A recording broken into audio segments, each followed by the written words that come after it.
하나님 앞에 의인이요 주의 모든 계명과 규례대로 흠이 없이 살았던 사가랴와 그의 아내 엘리사벳은 나이가 많았죠. 그런데 자녀가 없었습니다. 이에 대해 하나님은 천사를 통해 그들에게 아들이 태어날 것을 예고하셨고 그 이름을 요한이라 부를 것을 말씀하셨습니다. 이 요한이 태어나게 되면 많은 사람들의 기쁨이 될 것이고 그는 주 앞에서 큰 자가 되며 포도주나 독한 술을 마시지 아니하며 모태로부터 성령의 충만함을 받아 이스라엘 자손을 즉 자신들의 하나님 앞으로 많이 돌아오게 할 것이다 라는 사명을 부여받게 됩니다.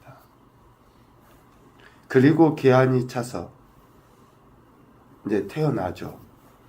태어난 그 아들을 요한이라고 부르고 요한은 자라며 심령이 강하여지며 이스라엘에게 나타나는 날까지 빈들에 있게 됩니다. 여기까지가 1장에서 세례 요한의 출생과 그가 태어날 때 부여받은 사명 그리고 그가 생활했던 환경에 대해서 설명을 하고 있습니다. 이렇게 하나님에 의해서 태어난 세례 요한은 하나님의 뜻하신 바대로 살아가게 돼요. 세례 요한에게 그러니까 우리는 부를 때 이제 세례를 베푸는 요한이었기 때문에 세례 요한이라는데 계속 우리가 지금 말씀을 보면 그냥 요한이라고 이렇게 부릅니다. 사가랴 아들 요한에게 하나님의 말씀이 임하게 돼요. 빈들에서 생활하고 있던 요한에게 하나님의 말씀이 임하게 되는데 마태복음 3장 4절에 보면 요한의 의식주라 그럴까요? 그게 잘 나타나 있죠. 3장 4절에 빈들에서 낙타 털옷을 입고 허리에 가죽들을 띠고 음식은 메뚜기와 서청을 먹고 있던 요한에게 하나님의 말씀이 임하게 됩니다. 오늘 누가복음 3장 1절과 2절 전반부에 보면 요한에게 하나님의 말씀이 임할 때에 그 정치적인 상황, 통치자들에 대해서 열거하고 있어요. 하나님의 말씀이 요한에게 임할 때에는 1절에 보니까 디베르 황제가 통치한 지 15해 곧 하면서 본디오 빌라도가 총독으로 또 헤롯이 갈릴리 분봉왕, 그 동생 빌립이 또 분봉왕으로 또 루사니아가 아빌레네 분봉왕으로 이렇게 정치적인 상황에 대해 이야기하고 특별히 2절 전반부에 3장 2절 전반부에 안나스와 가야바가 대제사장으로 있을 때에 라고 이야기합니다. 황제 밑에 또 총독이나 여러 분봉왕들이 다스리고 있는 그런 정치적인 상황. 그런데 안나스와 가야바는 대제사장이거든요. 그런데 이들을 이러한 정치가들, 왕들, 분봉왕과 함께 열거해 놓은 의도가 있어요. 누가는. 왜 대제사장임에도 불구하고 여러 왕들과 같이 즉 정치하는 지도자들과 같이 나열을 했는가? 이것은 예수님이 활동할 당시에 종교 지도자들, 대제사장이라고 하는 저들이 매우 심각하게 정치적으로 편향되어 있고 그로 인해서 결국 예수님께서 십자가에 못 박혀 죽임 당하신 것까지가 나오기 때문에 이러한 의도성을 가지고 지금 누가는 안나스와 가야바가 대제사장임에도 불구하고 이런 정치가들과 같이 한다라는 것을 의도적으로 지금 표현하고 있는 거죠. 그러할 때, 즉 정치적으로나 종교적으로 매우 혼란한 시대에 빈들에 있었던 요한을 하나님께서 부르신 거죠. 말씀을 주시고 그를 부르신 겁니다. 그 요한에게 말씀이 임한 거예요. 암울한 시대이죠. 정치적으로 그리고 종교적으로 매우 암울하고 혼란한 그 시대임에도 불구하고 하나님은 택하신 사람을 부르십니다. 또 빈들이라고 이야기하죠. 하나님만 바라볼 수밖에 없는 그러한 인생에게, 하나님만 바라보는 그 인생에게 하나님은 말씀으로 임하셔서 하나님의 뜻하심이 이루어지도록 하시는 거예요. 우리는 지금 현상을 보고 어둡다, 혼란하다, 무질서하다, 아무것도 없다라고 불평하기 쉽지만 그 이면에 하나님은 그러한 상황에 하나님을 의지하는 자들, 하나님만 바라보는 자들에게 말씀을 주시고 그들을 통해서 하나님의 뜻을 이루어 가시죠. 그러니까 다른 누구의 탓이 아니라 오늘 우리가 내가 하나님만 바라봐야 되고, 내가 이런 혼란하고 암울한 상황 속에서도 하나님 말씀 의지하여 나가는 거죠.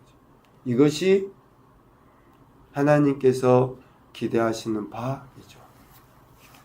이렇게 빈들에 있었던 요한에게 하나님의 말씀이 임합니다. 그 말씀을 받은 요한은 오늘 3절에 보면 회개의 세례를 전파했다라고 이야기합니다. 회개의 세례를 전파합니다. 그러니까 요한에게 임한 말씀이 어떤 것인지 우리가 구체적으로 뭐 신약이냐 구약이냐 어디에 나온 내용이냐라고 우리가 생각은 못하겠지만 그 핵심의 말씀은 이거예요. 회개의 세례, 즉 회개를 전파하라. 이 이야기는 뭡니까? 이미 선지자들을 통해서도 하나님께서 하셨던 그 일이에요. 전혀 새로운 일이 아닙니다. 요한이 받은 사명과 요한에게 주신 하나님의 말씀은 전혀 새로운 이야기가 아니라 이미 구약의 선지자들을 통해서 하나님이 계속 이스라엘 백성들에게 하셨던 이야기 아니에요? 돌이켜라.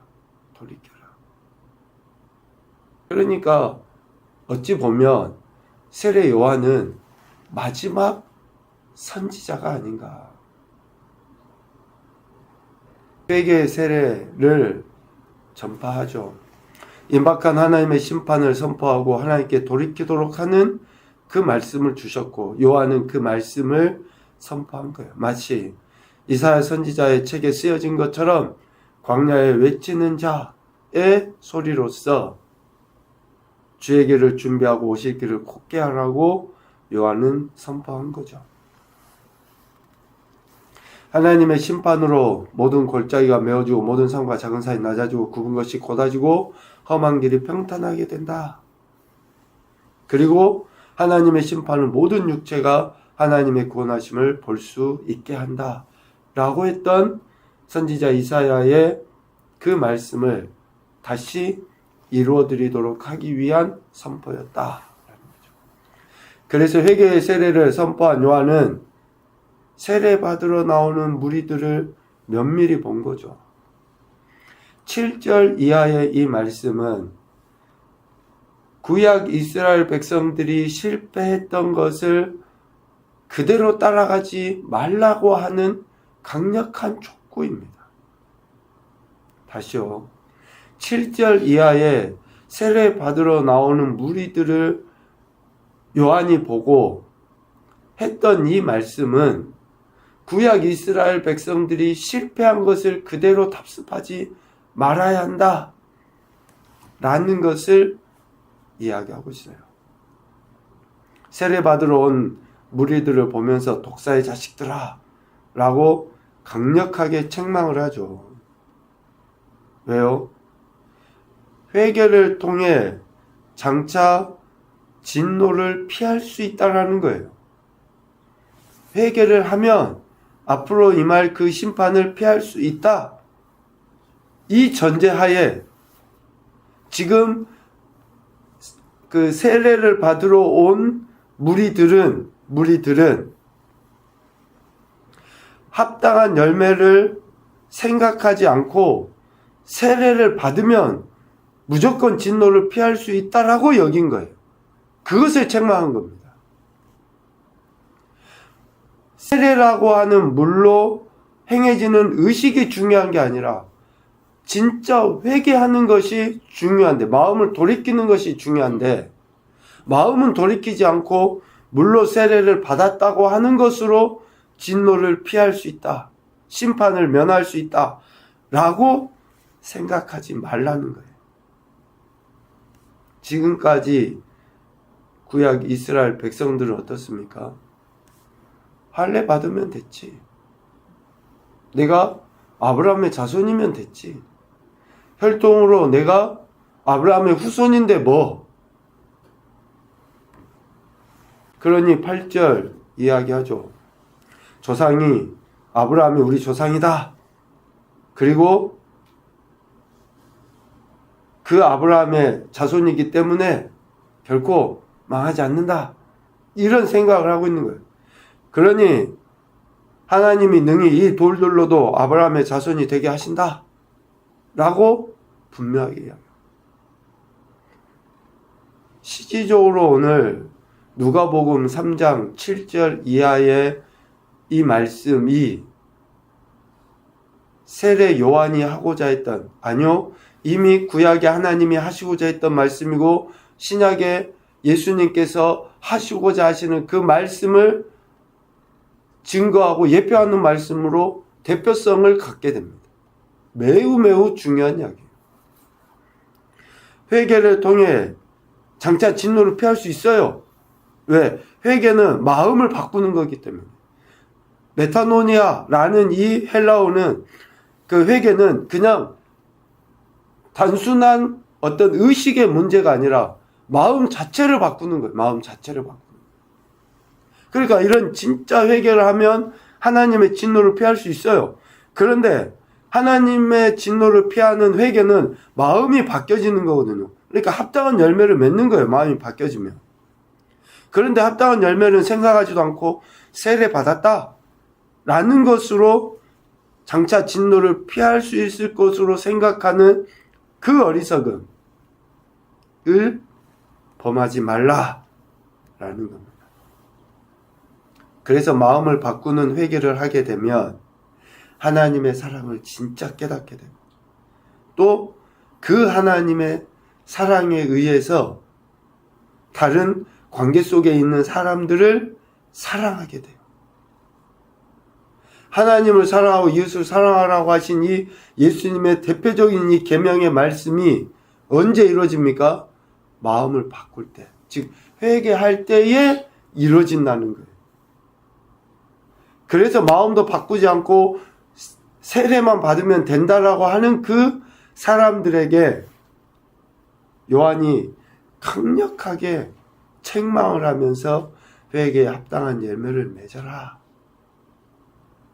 그 회개에 합당한 열매가 관계성 속에 이렇게 나타나야 한다 라고 11절부터 14절까지 이야기해요.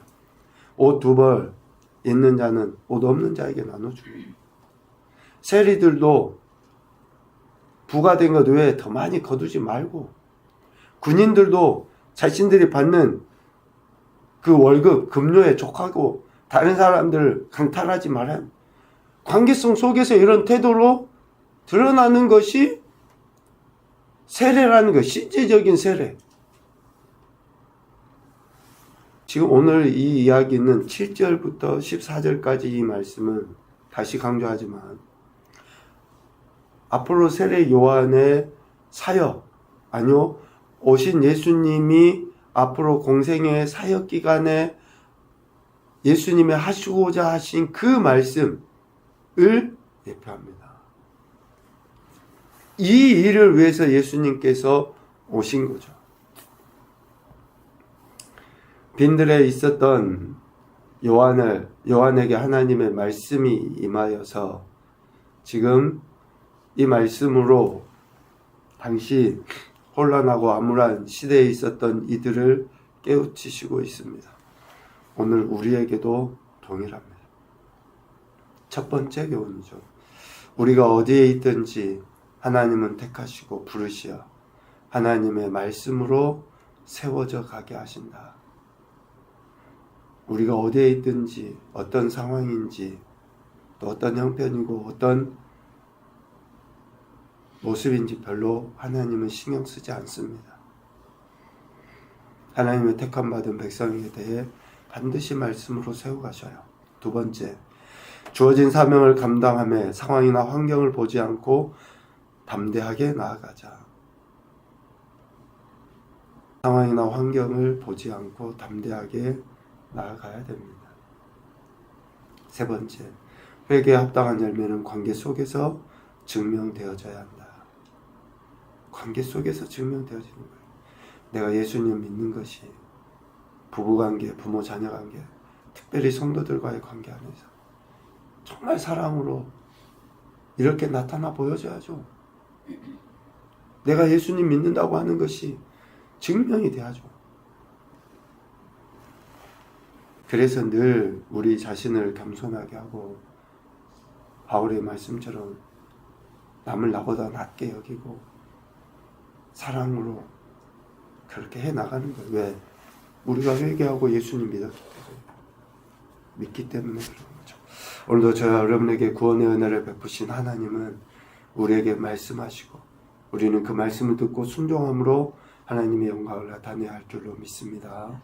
그러한 믿음의 길을 신실하게 걸어서 진정 우리의 영혼 중에 또 우리 삶의 모든 관계가 아름답게 회복되어져 갈 수 있기를 주님의 이름으로 축복합니다. 아멘.